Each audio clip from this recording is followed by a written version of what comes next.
Hey everyone. Yeah, it's a bit of a follow-up to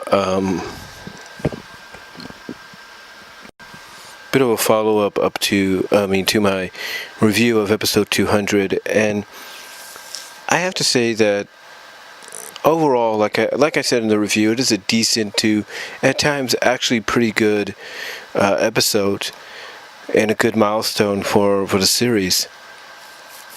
And like I said in my comparison video, just like 100 was a thank you letter to the fans, this was a thank you letter to the voice actresses for staying with the series as long as they have and helping to bring these characters to life.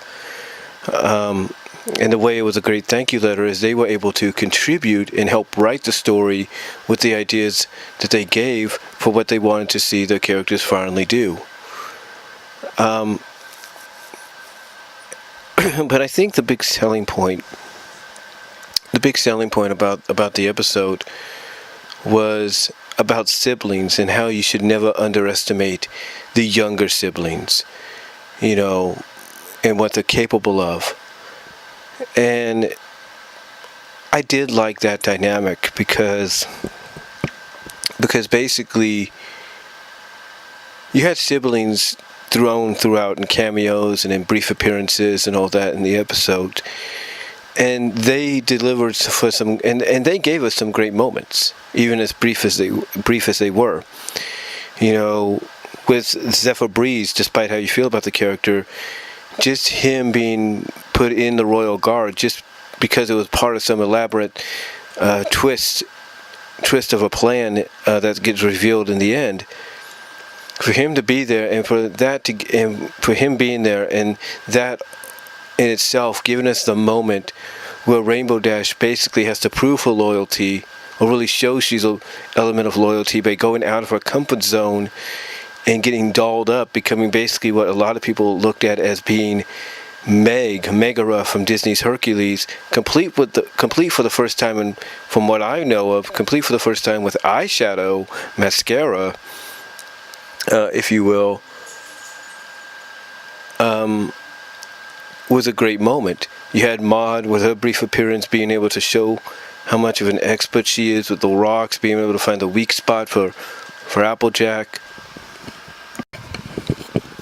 Like I was saying, you had the appearance by Maud, which was very brief, but she's there to show her expertise, and even though she's older than Pinkie, she's just seeing her being part of this to kind of emphasize the theme of siblings. Was great, just to show that she has an expertise showing her expertise in rocks and being able to find the weak spot for AJ to kick in and all that. And then you had Fluttershy and Spike with the moment they had talking about siblings, and Fluttershy saying her brother could learn from Spike about what a little brother should be like. And then you had Pinkie's moment with her sudden desire to be in space, to be the the outlook, if you will, the lookout. And then Rarity going back into her noir, persona, if you will, and, playing that out and being the one that basically has to convince Rainbow Dash to, go out of her comfort zone to distract Zephyr. I mean, again, just great moments all around, even with the overall theme being about siblings, especially the younger siblings that you should not, or the siblings that you should not underestimate, especially the younger ones. And in the end, when it's revealed that basically Spike conspired with Luke.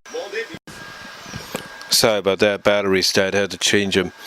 But like I said, when it's revealed, basically when it's revealed that Luna conspired with Spike to basically show that Celestia's idea, along with Shining Armors, to up the security on the outside is good, it's still flawed because you got to worry about threats possibly on the inside. And to a lot of people, again, this combined with the fact that overall it was Spike that came up with the idea, because throughout you kind of get the idea that Spike knows Shining, he knows Twilight, and there's no doubt he probably knew that Shiny was going to figure out what was going to happen, and he probably knew that out of any of the main six, it was going to be Rarity that would jump at the opportunity to kind of take over the plan, take over the idea of the take over the plan to get the crown, to kind of take charge of the heist. So again, a lot of folks, even look at Dr. Wolf's, you take a look at Dark Horse KC, you take a look at Miss Anthropony map, if you will, and several others.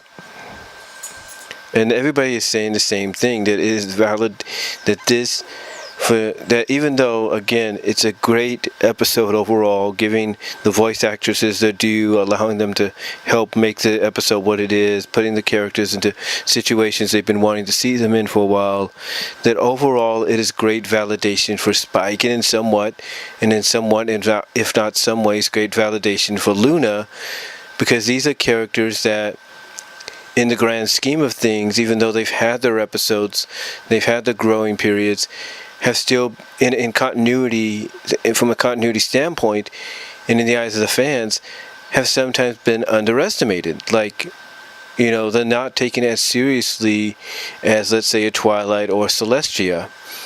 So for them to finally get the moments in the sun, and basically at the same time give us a great team up that, as you could probably see the picture I'm using, somebody at DeviantArt made this and posted it on Twitter, on one of the Facebook group pages. Basically give us the team up that pretty much we've been wanting in the series, in the animated series, but never got until possibly somewhat now. And the only other time we got it was in the comics. Overall, help make this make this milestone 200th episode worth it in the end. Again, like I said, you had the moments a lot of people got a kick out of. Rainbow Dash going out of her comfort zone, dressing up full femme fatale. Well, I wouldn't say full femme fatale, but basically full Meg fatale, if you will. From head to toe, including, like I said, for the first time, as far as I know, wearing mascara, eyeshadow, to, Applejack doing her part several times, from finding the weak point in the sheetrock or whatever, in the stone, in the sheetrock, in the rock, in the stone, thanks to Maud, to even before that, her doing her Dale Evans Apicore persona. Just overall, just as everybody has said it, and it's worth repeating, it is a decent to great episode, great milestone, and in the end, it's great validation for Spike, and like I said, somewhat, and in some ways, Luna, because these are characters that, despite the fact, like I said, they've had their moments, they've had their episodes, and they've had their moments of growth. They've always still been looked at as underutilized, like never been given the full potential to kind of show that, hey, we might know something more than you do. We might see something you guys don't. And it was great to see that come full circle somewhat right here.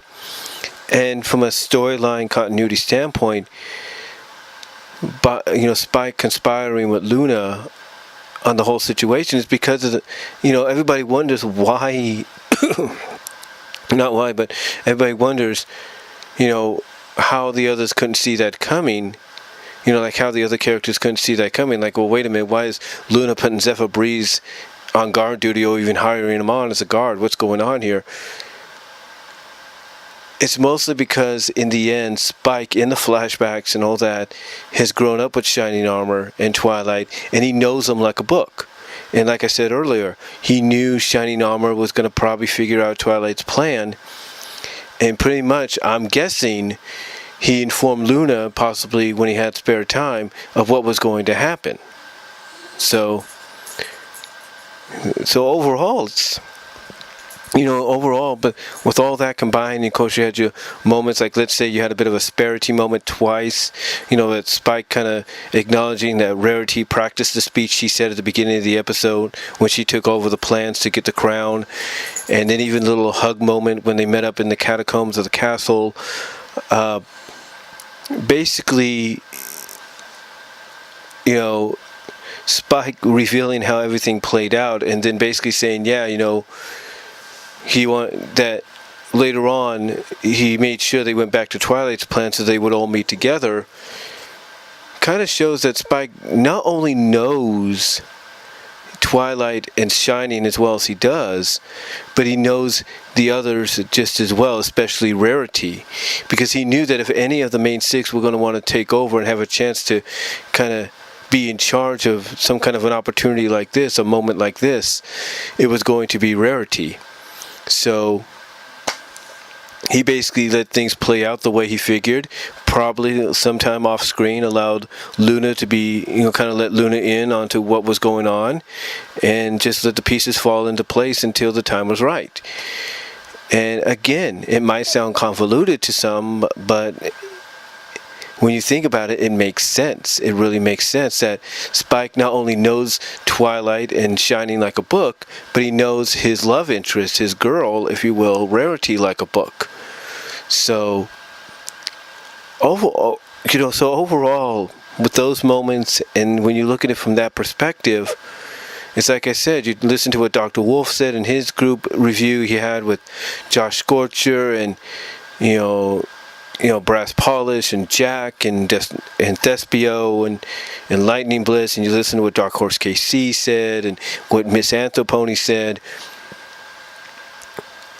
Everybody basically said, everybody is in agreement that this is a great validation for Spike. And it's worth, in the end, it is worth the watch over and over again. It's a decent, at times great episode. And that's all I can really say. That's all I can really say in this follow-up. So let me know what you guys think down below. Comment if you like. And I will talk to y'all later.